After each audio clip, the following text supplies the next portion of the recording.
Hello, on se retrouve dans une nouvelle vidéo aujourd'hui pour un petit peu vous parler des supermarchés aux États-Unis. Alors, je vous en ai parlé déjà un petit peu, je vous ai montré, mais aujourd'hui, je vais vous montrer ce qui est disponible aux États-Unis, du supermarché le moins cher, un milieu de gamme, jusqu'au supermarché le plus cher. Alors par contre, attention, comme je le dis à chaque fois, les États-Unis c'est très grand et moi ce que je vais vous montrer, c'est ce qui est disponible ici en Pennsylvanie sur la côte est. Donc voilà, je vous embarque avec moi.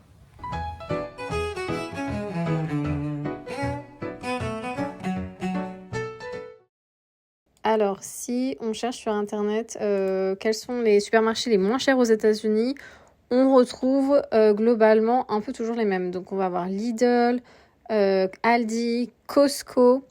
Costco, dont je vous ai déjà présenté les produits, c'est là où il faut que vous ayez un membership. Donc, vous payez à l'année pour pouvoir avoir accès. Et on a aussi Walmart, qui, je pense, vous avez entendu parler, qui est vraiment le géant discount.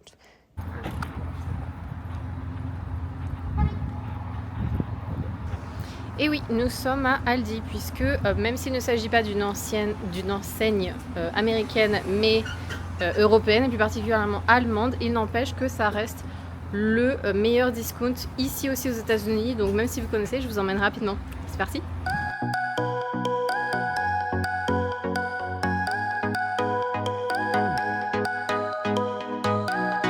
C'est une pizza avec une pâte aux fleurs. C'est un truc un peu plus, on va dire, sain.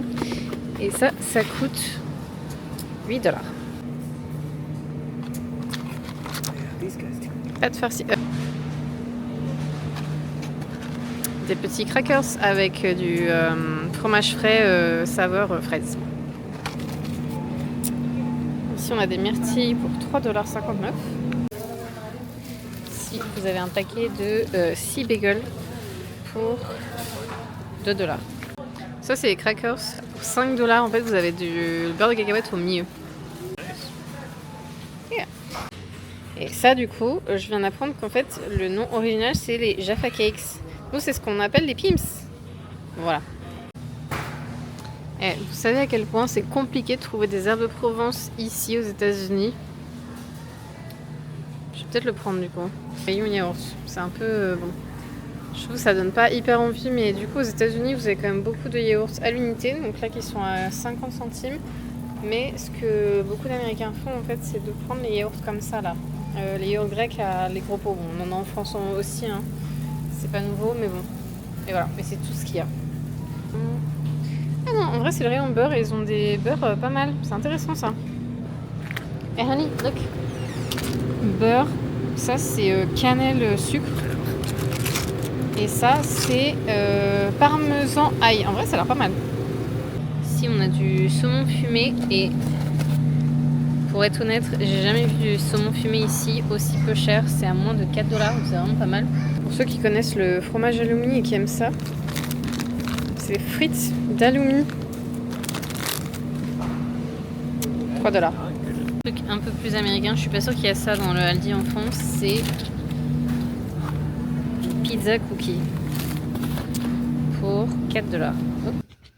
Donc j'ai gardé le ticket de caisse pour vous montrer, mais donc voilà, on a eu pour 68 $, donc ce qui fait à peu près 58-59 €.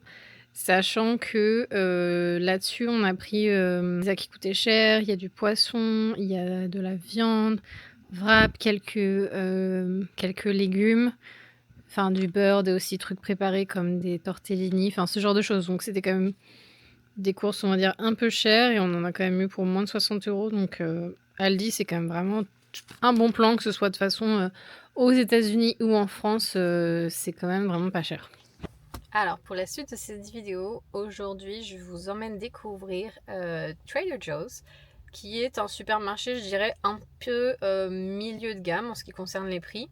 Et surtout, ce qui est pas mal, c'est que c'est le genre d'endroit où on peut trouver certains produits importés d'ailleurs. Donc par exemple, j'ai vu qu'ils avaient du fromage à raclette, ce genre de choses.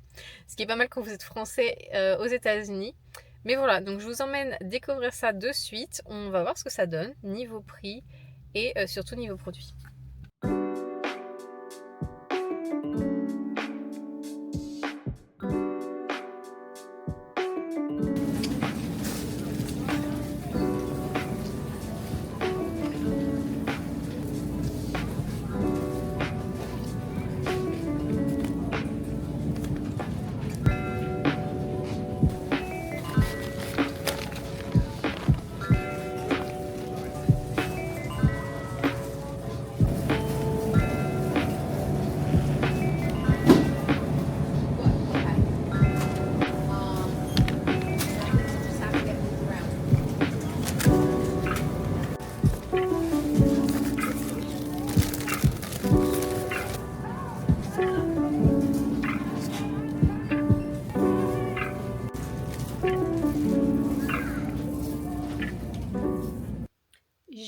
perdu le ticket Trader Joe's. Bon, c'est pas grave.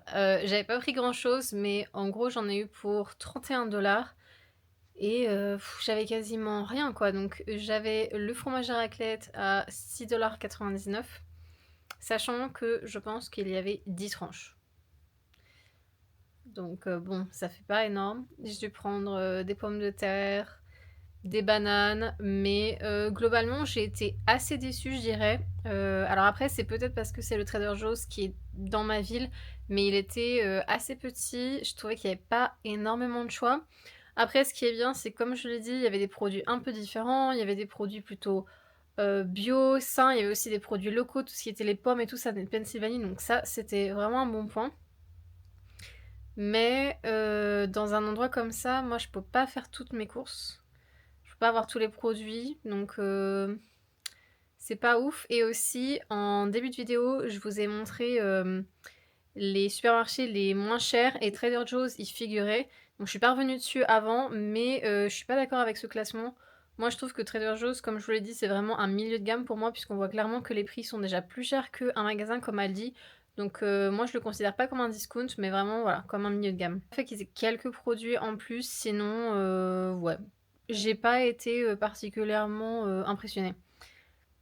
Après, je dois vous avouer que donc je vous montre juste après une gamme premium où là je trouve qu'on a vraiment beaucoup plus de choix de fruits, de légumes, mais aussi de fromage, ce genre de choses. Donc c'est vrai que entre les deux, après il faudrait que vraiment que je compare les prix, mais bon, pour l'instant plutôt mitigé. Trader Joe's, je suis pas sûre que je valide. Hello, alors pour ce troisième supermarché où faire ses courses aux États-Unis, cette fois-ci on tape dans la gamme supérieure. Donc si vous cherchez sur internet quel est le supermarché, le grocery market le plus cher des États-Unis, vous allez très certainement retrouver Whole Food Market.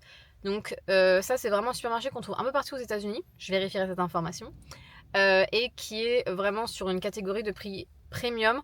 Mais vous pouvez aussi trouver des choses un petit peu différentes comparées à certains autres supermarchés. Peut-être si vous avez été sur la côte ouest, notamment en Californie, vous avez entendu parler de Erewhon, qui a aussi des prix de fou, si vous avez déjà testé. Et il y a aussi également Wegmans, qui est un petit peu aussi sur une gamme un petit peu plus élevée. Néanmoins, Wegmans est vraiment localisé sur la côte est ici, donc beaucoup en Pennsylvanie. Donc c'est pour ça que j'ai décidé de vous emmener aujourd'hui découvrir Whole Food Market. Alors c'est parti, on y va.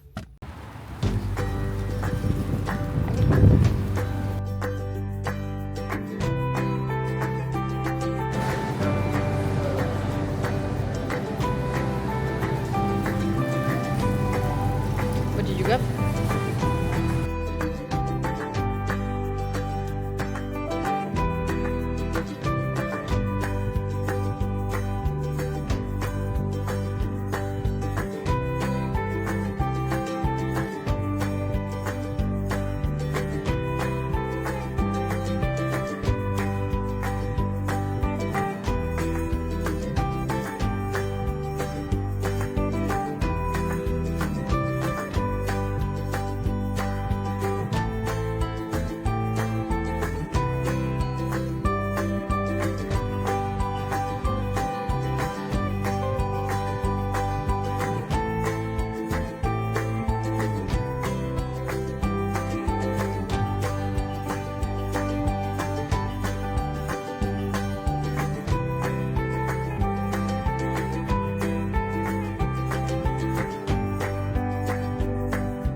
Alors, on est sorti de chez Whole Food Market et du coup, je vais vous montrer un petit peu combien ça coûte.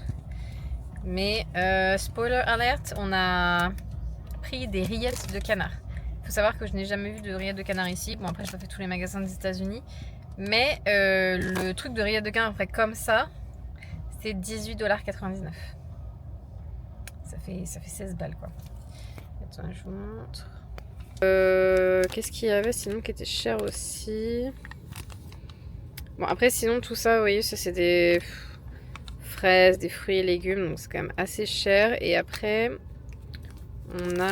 ici, on a pris 2 parts de pizza. Là.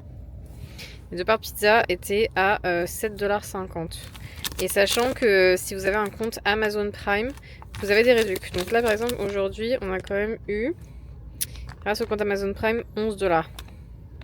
Mais bon, voilà, ça faisait quand même 109 $ pour juste ça, quoi. C'est pas énorme, on n'avait pas grand-chose. Hein. Donc c'est quand même ultra cher. Ça, c'est les scones que j'ai pris chez World Food Market. Et honnêtement, ils sont vraiment bons. La texture, elle est vraiment... C'est genre, c'est un petit peu mou, vous voyez. C'est qu'on... Normalement, je sais pas trop si on les mange plutôt un peu tièdes ou pas. Ils sont super bons, j'adore la texture. Et c'est pas du tout sec. C'est vraiment des bons scones. Oh. C'était 7,50 $ les 4. Ils sont assez gros, hein. Mais bon, ça fait quand même les 4. Et on a eu pour 100 $. Il n'y a vraiment pas grand chose dans le panier. Donc bon, c'est très cher. En résumé, pareil, je vous en ai parlé énormément. Vous savez que la vie aux États-Unis est quand même très chère. Il y a pas mal de choses qui sont plus onéreux que comparé à la France. Mais en ce qui concerne vraiment les courses, comme vous l'avez vu du coup aujourd'hui, on peut vraiment trouver des choses pas chères, plutôt abordables, en allant donc dans des grandes surfaces comme Aldi par exemple. Il y a aussi quelques Lidl, ça se développe un petit peu aux États-Unis, où là vous pouvez vraiment faire vos courses pour pas trop cher et faire des économies, ce qui est super important selon votre situation. Et ensuite, je vous ai montré Trader Joe's, où là, vous voyez, vous avez quelques produits étrangers, donc italiens, français. Je vous ai montré le fromage à raclette, ce genre de choses. Où là, on est sur une gamme de prix un petit peu plus élevée. Je dirais qu'on est vraiment entre deux. Et là, vraiment, ce que je vous ai montré, Whole Food Market, c'est un peu abusé, quoi. Mais bon, voilà. Dites-moi si vous avez testé certains supermarchés aux États-Unis, parce que bien sûr, je vous ai pas tout montré. Il y en a plein d'autres. Hein. J'ai évité aussi de vous montrer Target et Walmart, parce que c'est vraiment... Enfin, c'est plus que des... Là, c'est vraiment des grandes surfaces où vous avez aussi énormément d'articles de maison, de vêtements, un peu de tout. Là, cette vidéo, c'est vraiment focalisée sur les supermarchés où vous avez vraiment de la nourriture, quoi, qui sont vraiment axés sur la nourriture. Donc voilà, n'hésitez pas à me dire si vous avez testé l'un de ces trois-là aux États-Unis, je parle, ou si vous avez testé d'autres grocery markets que vous aimeriez me partager en commentaire. Donc voilà. J'espère que cette vidéo vous aura plu et on se retrouve prochainement pour une prochaine. À bientôt!